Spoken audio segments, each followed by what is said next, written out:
ఆదికాండము 30వ అధ్యాయము. రాహేలు తాను యాకోబునకు పిల్లలు కనకపోవుట చూచి తన అక్కయందు అసూయపడి యాకోబుతో, నాకు గర్భఫలము నిమ్ము, లేని ఎడల నేను చచ్చెదనెను. యాకోబు కోపము రాహేలు మీద రగులుకొనగా అతడు, నేను నీకు గర్భఫలమును ఇయ్యకపోయినా దేవునికి ప్రతిగానున్నానా అనెను. అందుకామె, నా దాసి అయిన బిల్హా ఉన్నది గదా, ఆమెతో పొమ్ము, ఆమె నా కొరకు పిల్లలను కనును, అలాగూ ఆమె వలన నాకును పిల్లలు కలుగుదురని చెప్పి తన దాసి అయిన బిల్హాను అతనికి భార్యగా ఇచ్చెను. యాకోబు ఆమెతో పోగా బిల్హా గర్భవతి అయి యాకోబునకు కుమారుణ్ణి కనెను. అప్పుడు రాహేలు, దేవుడు నాకు తీర్పు తీర్చెను, ఆయన నా మొరను విని నాకు కుమారుణ్ణి దయచేసననుకొని అతనికి దాను అని పేరు పెట్టెను. రాహేలు దాసి అయిన బిల్హా తిరిగి గర్భవతి అయి యాకోబునకు రెండవ కుమారుణ్ణి కనెను. అప్పుడు రాహేలు దేవుని కృప విషయమై నా అక్కతో పోరాడి గెలిచితిననుకొని అతనికి నఫ్తాలి అను పేరు పెట్టెను. లేయా తనకు కానుపు ఉడుగుట చూచి తన దాసి అయిన జిల్పాను తీసుకొని యాకోబునకు ఆమెను భార్యగా ఇచ్చెను. లేయా దాసి అయిన జిల్పా యాకోబునకు కుమారుణ్ణి కనగా లేయా, ఇది అదృష్టమే గదా అనుకొని అతనికి గాదు అను పేరు పెట్టెను. లేయా దాసి అయిన జిల్పా యాకోబునకు రెండవ కుమారుణ్ణి కనగా లేయా, నేను భాగ్యవంతురాలను, స్త్రీలు నన్ను భాగ్యవతి అందురు గదా అని అతనికి ఆషేరు అను పేరు పెట్టెను. గోధుమల కోతకాలములో రూబేను వెళ్ళి పొలములో పుత్రదాత వృక్షపు పండ్లు చూచి తన తల్లి అయిన లేయాకు తెచ్చి ఇచ్చెను. అప్పుడు రాహేలు, నీ కుమారుని పుత్రదాత వృక్షపు పండ్లలో కొన్ని నాకు దయచేయమని లేయాతో అనగా ఆమె, నా భర్తను తీసుకుంటివే, అది చాలదా? ఇప్పుడు నా కుమారుని పుత్రదాత వృక్షపు పండ్లను తీసుకొందువా అని చెప్పెను. అందుకు రాహేలు, కాబట్టి నీ కుమారుని పుత్రదాత వృక్షపు పండ్లు నిమిత్తము అతడు ఈ రాత్రి నీతో శయనించునని చెప్పెను.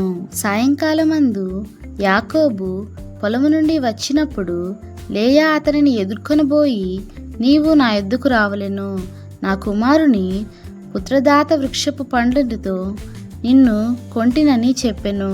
కాబట్టి అతడు ఆ రాత్రి ఆమెతో శయనించెను. దేవుడు లేయా మనవి వినెను గనుక ఆమె గర్భవతి అయి యాకోబునకు ఐదవ కుమారుణ్ణి కనెను. లేయా, నేను నా పెనిమిటికి నా దాసినిచ్చినందున దేవుడు నాకు ప్రతిఫలము దయచేస్తుననుకొని అతనికి ఇస్సాకారు అను పేరు పెట్టెను. లేయా మరలా గర్భవతి అయి యాకోబునకు ఆరవ కుమారుణ్ణి కనెను.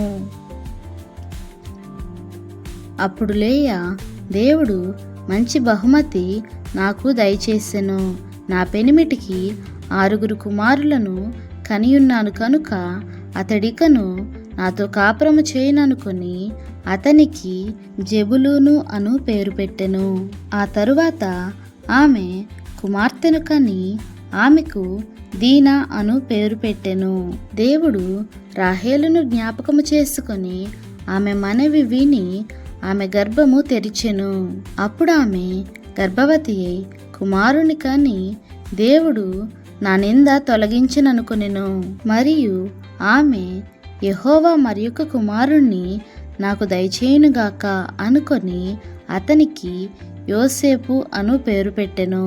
రాహేలు యోసేపును కనిన తరువాత యాకోబు లాబానుతో, నన్ను పంపివేయుము, నా చోటికిని నా దేశమునకు వెళ్ళెదును, నా భార్యలను నా పిల్లలను నాకు అప్పగించుము, అప్పుడు నేను వెళ్ళెదను, వారి కోసము నీకు కొలువు చేసితిని, నేను నీకు కొలువు చేసిన విధమును నీవెరుగుదువు గదా అని చెప్పెను.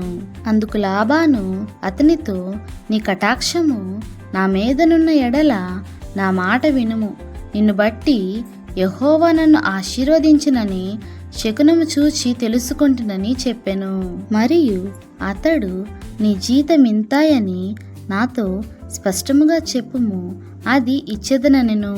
అందుకు యాకోబు అతన్ని చూచి, నేను నీకెట్లు కొలువు చేసితునో, నీ మందలు నా యొద్ద ఎట్లుండెనో అది నీకు తెలియను. నేను రాకమునుపు నీకుండినది కొంచెమే, అయితే అది బహుగా అభివృద్ధి పొందెను. నేను పాదం పెట్టిన చోటెల్లా యెహోవా నిన్ను ఆశీర్వదించెను. నేను నా ఇంటి వారి కొరకు ఎప్పుడు సంపాద్యము చేసుకొందుననెను.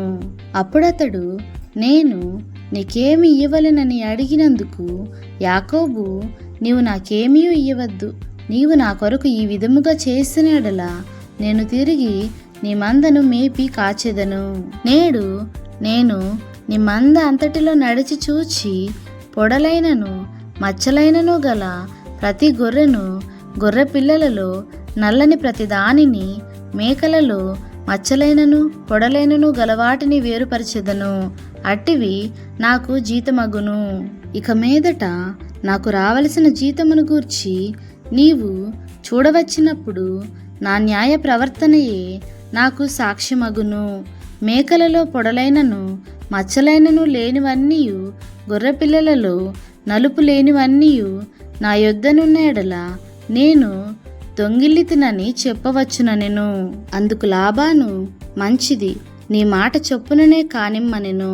ఆ దినమున లాబాను చారయేనను మచ్చయేనను గల మేకపోతులను, పొడలైనను మచ్చలైనను గల పెంటి మేకలన్నిటినీ, కొంచెము తెలుపు గల ప్రతి దానిని, గొర్రెపిల్లల్లో నల్లటి వాటినన్నిటినీ వేరు చేసి తన కుమారుల చేతికి అప్పగించి, తనకును యాకోబుకును మధ్య 3 దినముల ప్రయాణమంత దూరం పెట్టెను. లాబాను యొక్క మిగిలిన మందను యాకోబు మేపుచుండెను. యాకోబు చీనారు జంగిసాలు అను చెట్ల చువ్వలను తీసుకొని ఆ చువ్వలలో తెల్లచారలు కనబడినట్లు అక్కడక్కడ వాటి త్రొక్కులు ఒలిచి, మందలు నీళ్లు త్రాగవచ్చినప్పుడు అవి చూలు కట్టుటకు అతడు తాను ఒలిచిన చువ్వలను మందలు త్రాగుటకు వచ్చు కాలవలలోనూ నీళ్ల గాలల్లోనూ వాటి ఎదుట పెట్టగా, మందలు ఆ చువ్వల ఎదుట చూలు కట్టి చారలైనను పొడలైనను మచ్చలైనను గల పిల్లలను ఈనెను. యాకోబు ఆ గొర్రె పిల్లలను వేరు చేసి చారలు గల వాటి తట్టును, లాబాను మందలలో నల్లటి వాటి తట్టును, మందల ముఖములు త్రిప్పి తన మందలను లాబాను మందలతో నుంచక వాటిని వేరుగా ఉంచెను. మందలు బలమైనవి చూలు కట్టినప్పుడెల్లను అవి ఆ చువ్వల ఎదుట చూలు కట్టునట్లు యాకోబు మంద కన్నుల ఎదుట కాలువలలో ఆ చువ్వలు పెట్టెను. మంద బలహీనమైనప్పుడు పెట్టలేదు. అట్లు బలహీనమైనవి లాబానుకును, బలమైనవి యాకోబునకును వచ్చెను. ఆ ప్రకారము ఆ మనుష్యుడు అత్యధికముగా అభివృద్ధి పొంది విస్తారమైన మందలు, దాసీలు, దాసులు, ఒంటెలు, గాడిదలు గలవాడాయెను. దేవునికే మహిమ కలుగును గాక. ఆమెన్.